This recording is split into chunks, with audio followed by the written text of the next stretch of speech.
Even though I know I should not be surprised anymore about Senku's inventions, the way this chapter ends, even I was like, what? Really?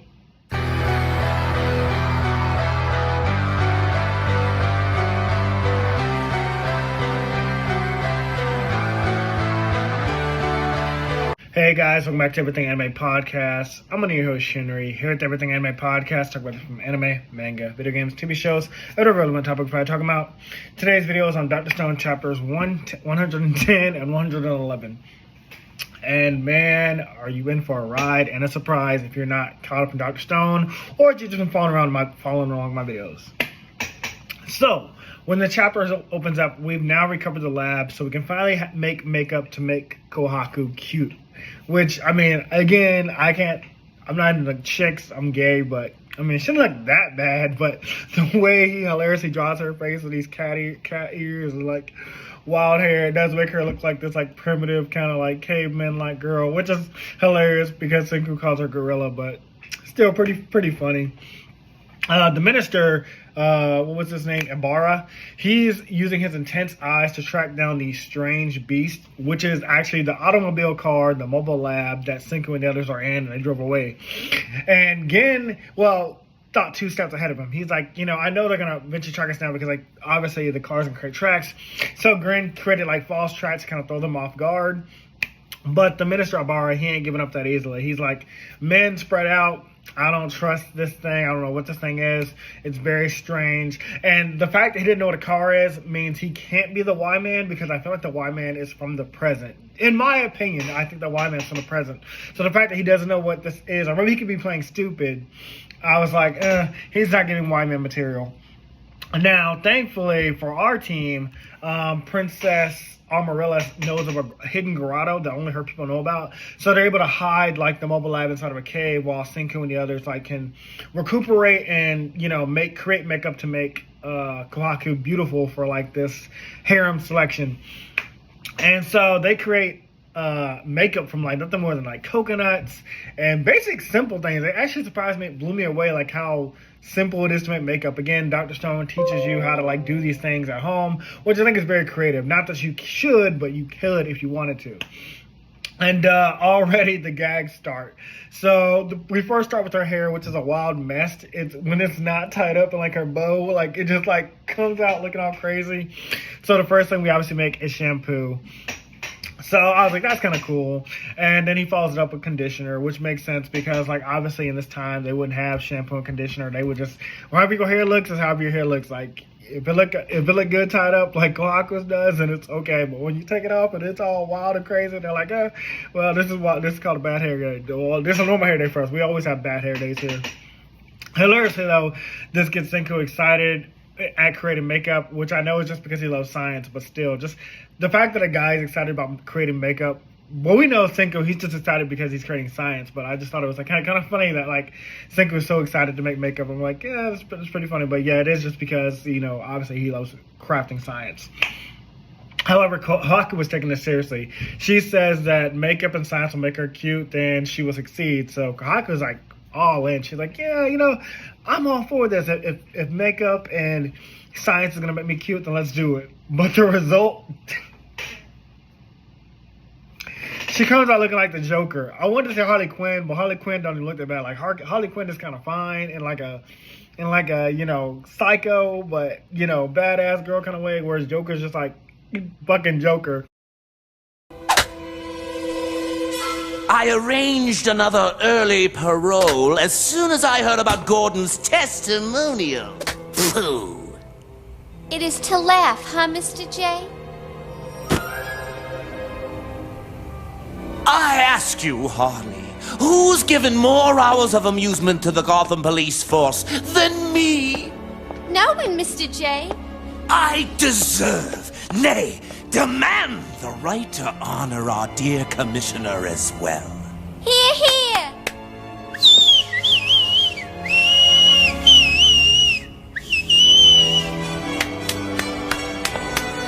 That's Kohaku. I was like, oh my god, girl, yeah, you need some help. But with the help of the Priestess Armaylis, who kind of just knows things about like fashion and makeup, like she's naturally beautiful, she knows what to do. She transforms her like the girl in Devil Wears Prada, you know, like how like well, that's one of my favorite movies, but you know, like all of a sudden like they're making fun of her because she's all nerdy and doesn't know how to dress, and all of a sudden she comes back and she's like looking fine and fly. They're like, oh damn, okay. But she's not done with her there. She goes on to transform Senku and Gen into candidates for the Harem selection exam, which I thought was hilarious. And I was like, I just know Senku's going to be picked because obviously Senku is like the main character. And I was wrong, actually. I found out later. But they were just testing ideas. But it was so funny to see, like, you know, Senku dressed up. Gen probably could pull it off because Gen did that Lillian thing, you know, like where he imitated Tsukasa. He like transformed, and he like transformed that Lillian. I kind of saw Gen trying to pull it off. They do Sozio next, which gets a hilarious and immediate no, and it's hilarious before finally landing on Genro, because I was like, okay, Genro's gonna love this idea because one, he'll be surrounded by ladies, he'll be surrounded by like endless women, and like, you know, obviously he'll be pretend to be a girl, but like, I mean, I can still see that like Genro being like, oh yeah, I'm down for this, yeah, give me the makeup, I want to be next to all the chicks. And so then we are transported the next day to where the Harem selection is about to begin, and Genro Lina is about to make her first appearance. And I love how like he just like feels like he's feeling himself. He's just like, you know, his hair blowing in the wind. I can't wait to see this in anime. It really was making me laugh like so much, and I love the name. I love this pun on his name. Very great. And yeah, Genro does pull it off. Oh my gosh.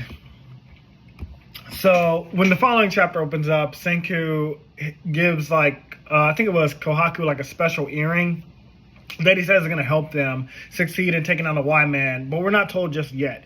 Now, I was just like, maybe the earring's going to like, you know, because, you know, women love jewelry. I thought like maybe it would just like accentuate her beauty. I did not see it turning into what it did actually turn out to be. But before, like I said, we even find out what that is, we're transported before the harem of women, the priestess, Kohaku, and Genro, in disguise among the future chosen of harem women. Like, they're all just lined up before Minister Abara, Mozu, and Kurosame. They're, like, just lined up before them. Genro is, of course, hiding behind the others. He's like, I don't want to be chosen. He's like, you know, fuck this. Like, yeah, I'm all down for the ladies, but I am not chosen to be nobody's man. Like, I'm a dude first and foremost. And Kohaku reminds him, like, you're not getting chosen to like lose your virginity to a dude. You're getting chosen so you can get close to the weapon and steal it. So obviously you want to be chosen. And if it's you that's chosen, you can probably fight these dudes. And then we get a disgusting look at how women are chosen. Like, this is the celestial dragon thing I was talking about before. Like, it don't matter if you're married, somebody's daughter, a husband, a mother, a grandmother, a daughter. If they want you, they'll take you. So, you know, her husband, this woman gets chosen that's like married to like a husband, and he's about to fight for his wife. And it's Armaylis who grabs him by the hand. She's like, calm down and stay calm. Like, or calm down and stay ready. Like, I'm going to save everyone, including our friends that were petrified. But if you try to fight them, they're just going to kill you. So, yeah, like, the woman, I think, the woman even was like, no, I'm married. It's my husband. Please let me go. They're like, no, we chose you. You're coming with us. And that's just how it is with celestial dragons. So, tell me, what's more important, showing me courtesy or a mere commoner's life? Every commoner owes their very existence to the celestial dragons. Huh?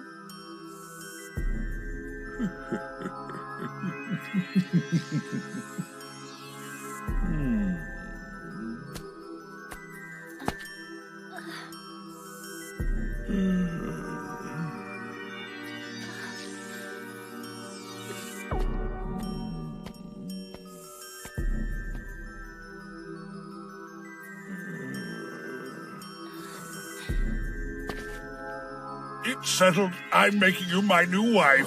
Very good, sir. I shall make arrangements to send her to the Holy Land as your 13th wife. By the by, I've grown quite weary of wives 1 through 5 lately. Have them sent back to live with the commoners. Of course, sir, as you wish. Please don't do this! I beg you! What are you doing? She's my fiancée! You can't just come here and...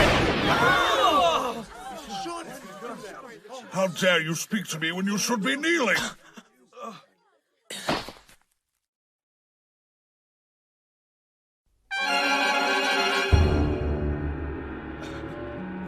Marie.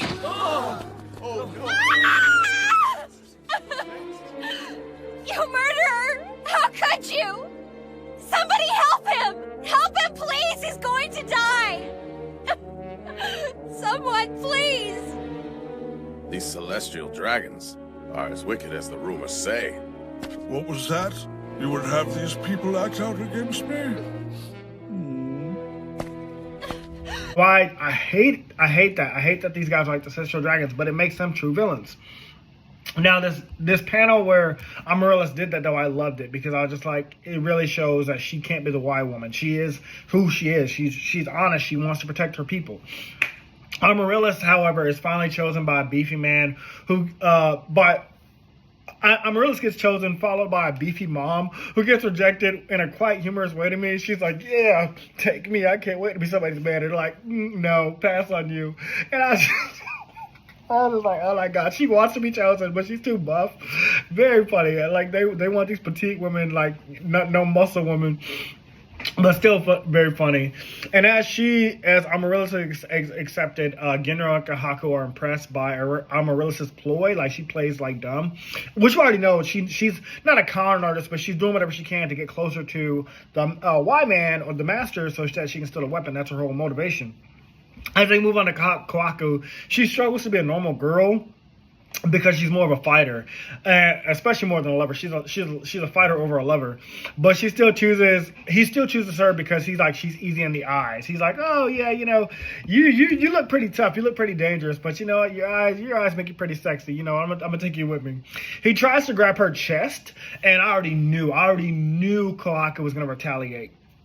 Kohaku is ready to break his arm, but before she can do anything, that's when the right hand of the Master Mozu is onto her. He's like, he doesn't outright say, like, out her, like, hey, you're up to something suspicious, but he's taking his own interest in her. He's like, you're strong. I like strong women. So, Minister Ibarra, you don't get this one. I want this one. He likes strong women because I think he either likes to challenge or he likes to fight tough opponents. That is his thing. But he says he doesn't know what Kohaku's intentions are in joining the harem, but he personally plans to see Kohaku himself. And that's when Kohaku's challenges him back. Like, if you're looking for a fight, you got one. And I was just like, okay. So we got our new rivalry. First it was Kohaku and Homura. Now it's Kohaku and Mozu. She couldn't fight. We don't know if she could fight Kurosame because she said she couldn't draw her weapons but Armaylis did break that fucking boulder with her fucking leg. So not Armaylis, Kurosame. So I'm like, girl, I ain't Kohaku. We ain't seen you break no boulder with your leg though. But here's also where we find out the reveal of the earring. So as you're wondering what Senku gave Kohaku in the beginning of this chapter, it turns out it's a fucking earpiece, like spy movies. And I was like, what? I did not see that coming. I really did not see that coming. Of course, Senku, using the power of science, using the knowledge that he has, would create something that they wouldn't know about, an earpiece. It was very brilliant, actually, because it went over my head. It literally did. I was just thinking makeover. I was just thinking, maybe I even thought, whenever, Kohaku would get chosen for the harem, they would see that earring, be like, oh, you're pretty beautiful. The earring compliments you or something. I did not see it being an earpiece. So that reveal was truly amazing. This author is very creative. Genro also hilariously gets picked, even though he tries his hardest not to, which is also a great gag. This guy literally has no standards at all. He's like, you look a tomboy, but it'll work. It works for me. He's like, go ahead, come with me. It works for me. I don't care if you look like a boy. That's all right. I was like, oh man, you got some freaky ass shit going on in your head. That's all, man.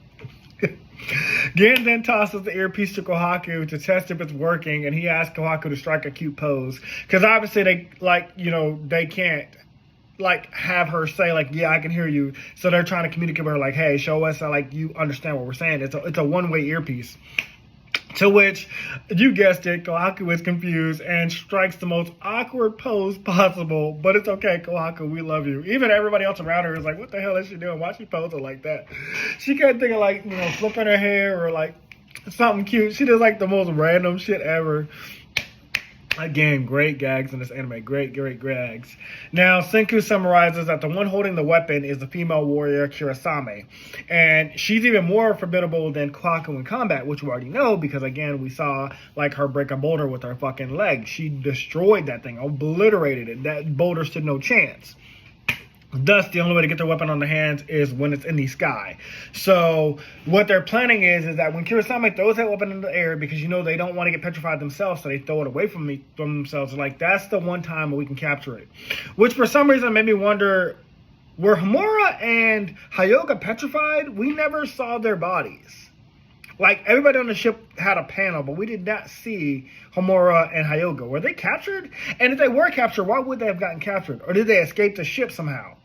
Maybe that's a reveal coming later, but I've already caught on to you, author. I've already caught on to you. Now, even more, I was like, how are they going to capture the weapon in the sky? Like, are they going to use a paper plane again? Are we going for a hot air balloon? Like, that's all too obvious. That's all too, like, exposed. And plus, we don't have those kind of materials here on this island to build something that big.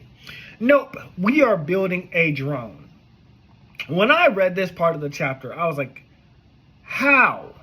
Even Gen's like, how? I was like, Senko, I know you're capable of crazy and great things, but, like, a drone? Something that we have literally in modern day, like, literal modern day? It was enough to make me stop the chapter. I was like, this is great. This is a great ending. But yes, even I'm still a little bit further ahead. I'm still 10 chapters ahead of this video. But even I was confused about how they would do this. But anyways, guys, because I'm ahead, I cannot speculate. I know I'm getting tired of saying that, but I cannot speculate because I know what happens. At least up to chapter 120. But these videos will be coming out a lot faster, so do not worry. We'll all catch up in no time together. So anyways, guys, thanks for watching my video. Hope you guys enjoy, and feel free to check out other videos on this channel. Comment below and let me know what you thought of Dr. Stone so far. Let me know what you think of Dr. Stone. Anyways, I'll see you guys later. Talk to you later. Bye. Hey guys, this video was sponsored by me, the author of the Shinry series, the Chronicles of Wayne, and Monsterverse. So I figured I'd do this outro a little bit different by showing you guys what you guys will be checking out. So, the Shinry series starts with Book 1, Shobu Samurai Project Aryoku. 10 years after the death of his parents, Shobu Samurai returns home seeking vengeance, but instead faces a choice to save his home from shadow creatures, blood beasts, and an organization once thought dead. Shinry's Shobu Samurai starts at $9.99. And if you love anime, manga, Naruto, One Piece, Bleach, Yu Yu Hakusho, Fairy Tail, Shaman King, Rave Master, Zatch Bell, anything like that, the Shinry series is definitely the series for you. You'll definitely want to check it out. The Sword of Light is probably the thickest one so far. And then these books are 2. This is Enter the Dread Zone Tournament. And the series original ending, Arado the Legendary Conjuring Master. So, and I'll just show you guys some of the covers. Really proud of all of these. But I hope you guys check it out. If you don't like that, I also have the current published books for the Chronicles of Wayne, Love Be Damned, Cotton Candy, Full Moons, Fabled Lovers, A Cursed Virgin's Bite. If You Go Where Monsters Dance, Red will Reign Over Your House. Love Be Damned. Now, the Chronicles of Wayne is about a geeky guy, or a nerdy guy in high school. His senior year, he has a crush on the hottest guy in school, because of course he does. He's only got one best friend, and her name is Barb. Well, the hottest guy in school turns out to be a werewolf. And to make the story more interesting, he bites Wayne and turns Wayne into the first ever wolfman in the last 10 years. And because of that, it was also a sacred law that wolfmen should never be created. I don't want to get into too much of the Chronicles of Wayne without spoiling it, but I can tell you it's very short. This one sells for $6.99, and Love Be Caged right after it. The ending of this trilogy, Love Be Liberated, comes out in October. So I'm going to definitely do a more full in-depth review of this one.